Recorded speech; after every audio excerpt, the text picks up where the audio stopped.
Bismillahirrahmanirrahim. Assalamu alaikum. This is Robert McCaw, CAIR's National Government Affairs Director, and this is CAIR on the Air, the Muslim Action Hour. A little bit more condensed for today's program.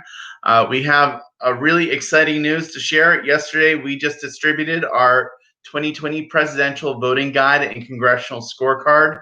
You can see how CAIR compares presidential candidates and how we're showing how members of Congress voted on over 30 bills that are important to the Muslim community and the civil rights community. But first, before we jump into all of that, we have a very important PSA that CAIR has also distributed for this election, asking Muslims across the nation, what is your plan to vote? So Ayan, our producer, take it away.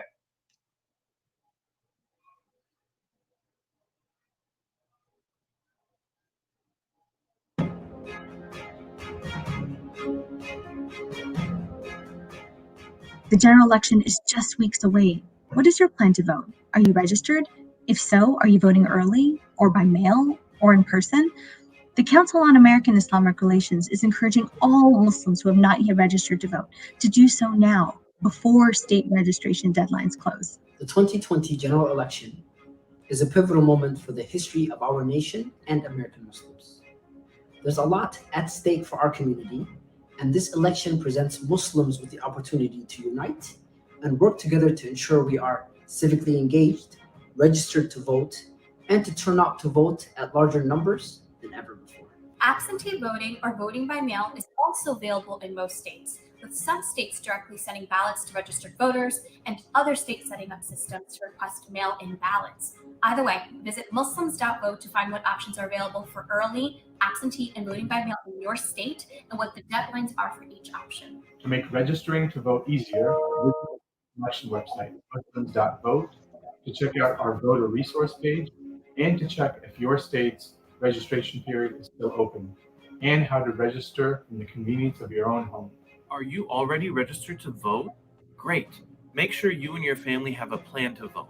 Many states have early voting periods, with some starting as soon as September and many opening in October.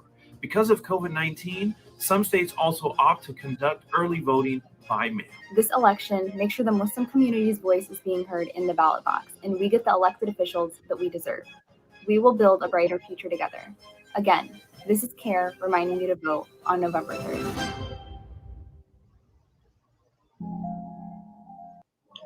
I'm really excited about that PSA because every election we survey Muslims. We already had our big survey special on CAIR on the Air where we talked about CAIR's pre-election survey.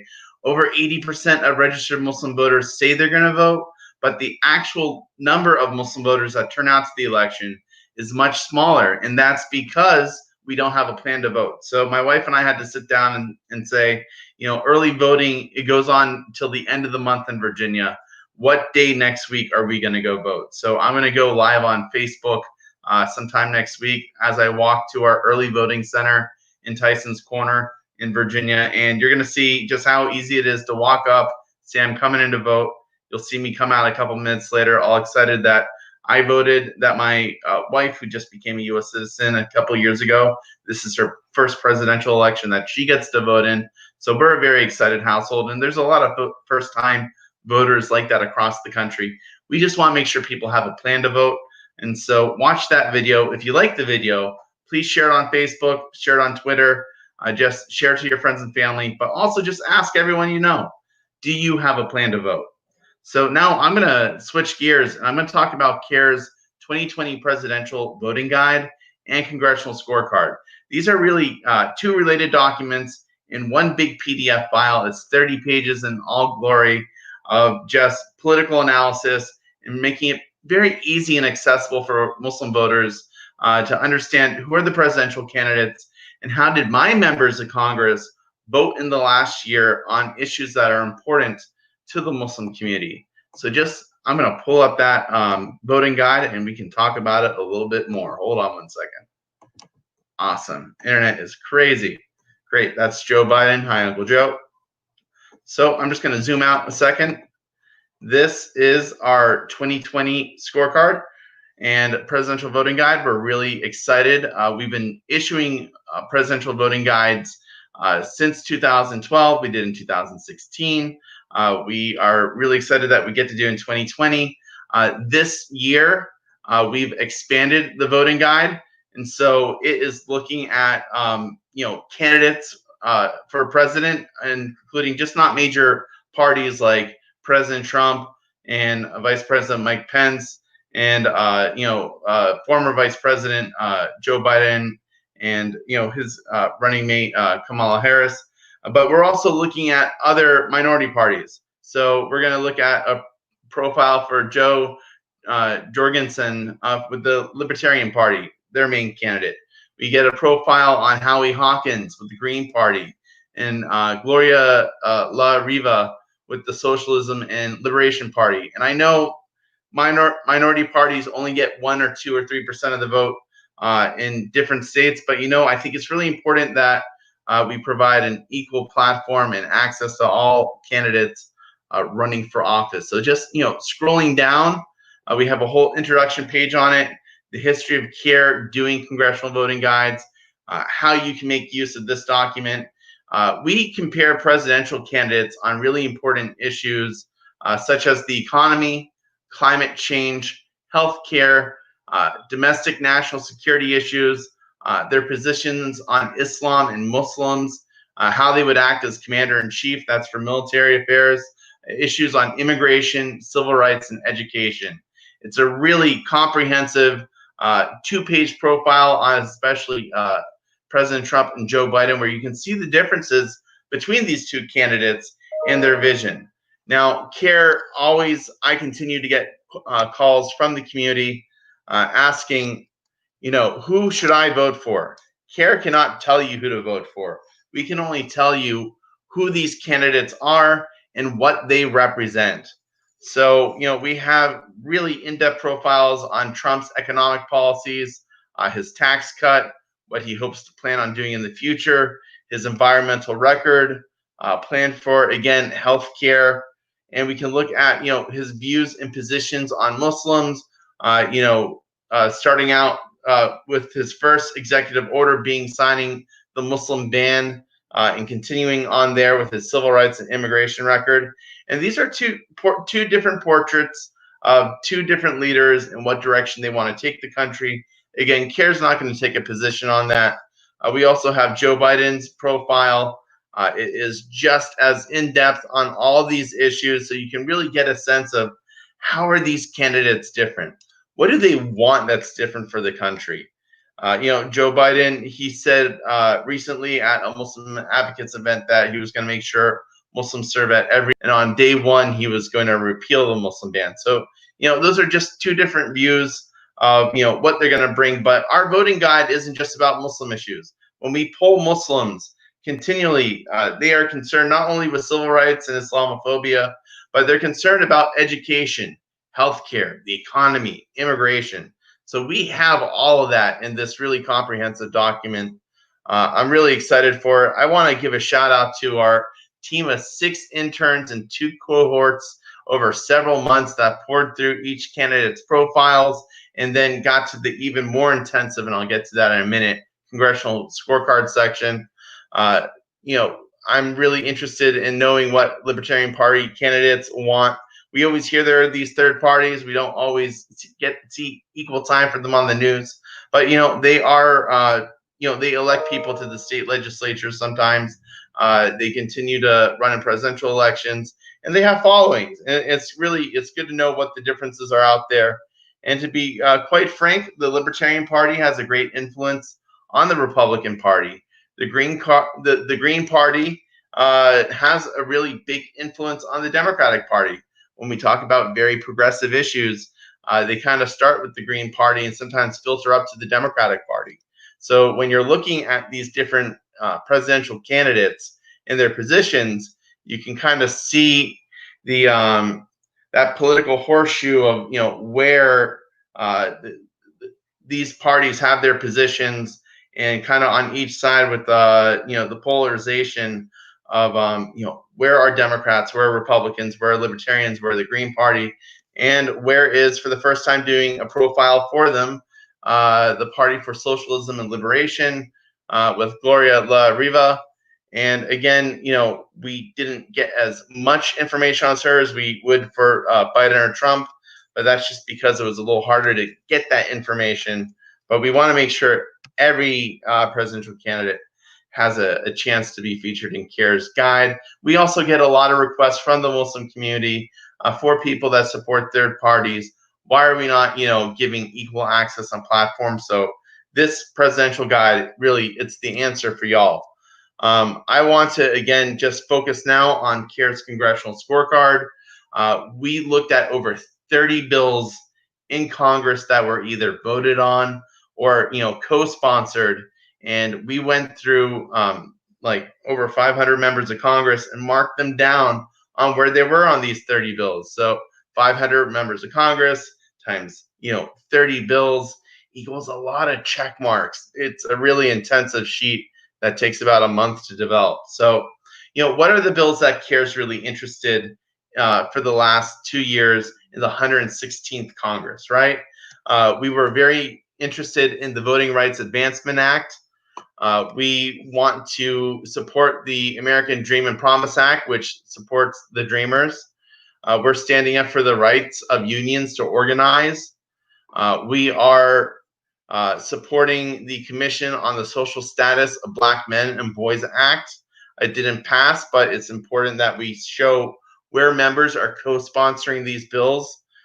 We got to actually mark down which members of Congress voted to repeal the Muslim ban.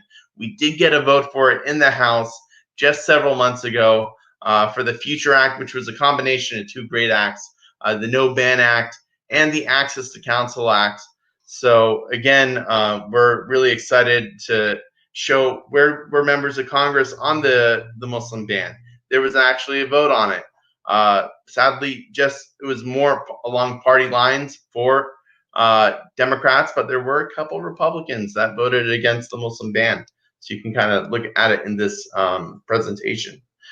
We looked at the HEROES Act, again, which would provide a better COVID testing for a few professionals out there, helping us in the front lines.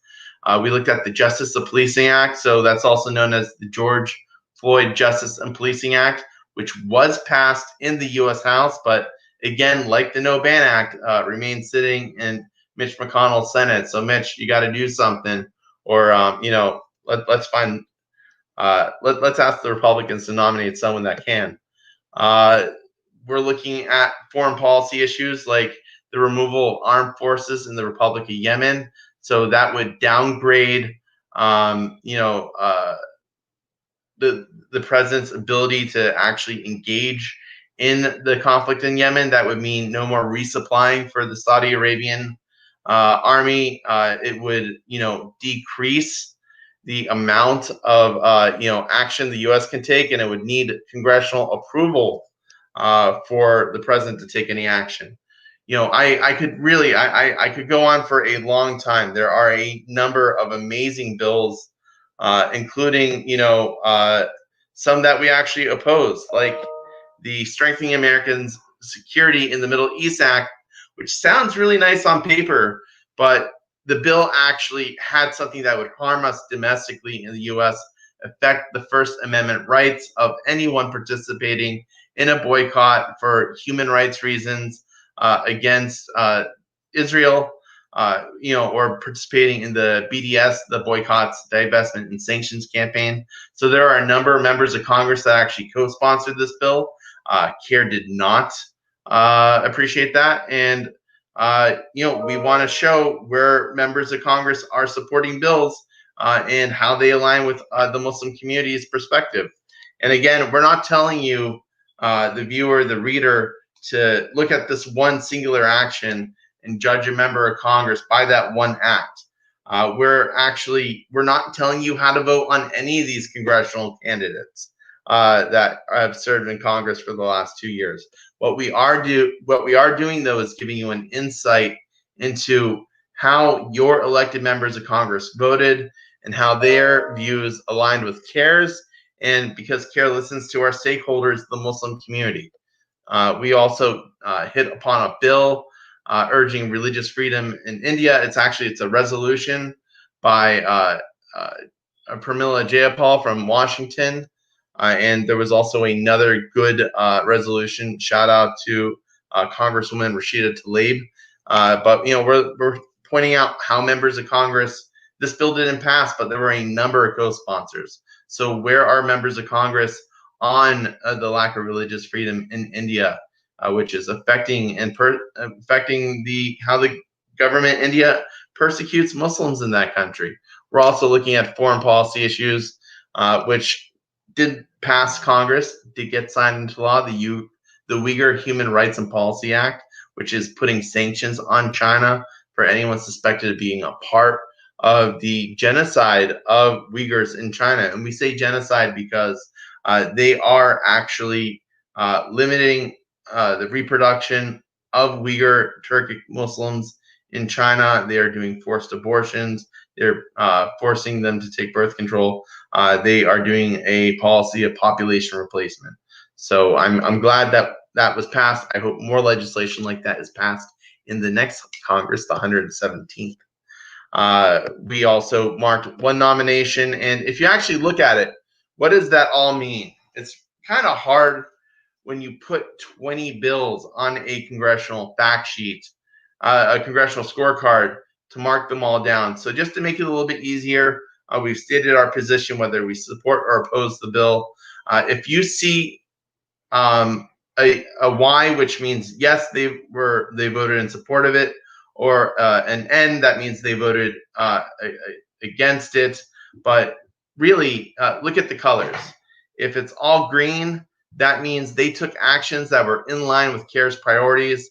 And if it's red, that means they took an action on that bill that was not lining up with CAIR's priorities.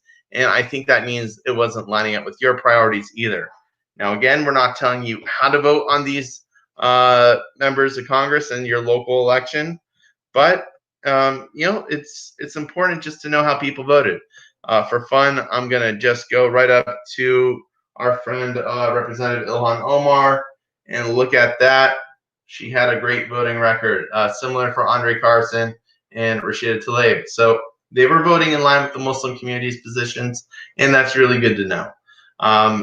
I'm really excited about this document. Again, I'm going to encourage everybody to please share our CAIR Presidential Voter Guide. If you go on CAIR's website right now, www.cair.com, it is on our big front banner. You are going to see a link for CAIR's Presidential Voter Guide. You'll also get a link when you click on that to our What's Your Plan to Vote PSA.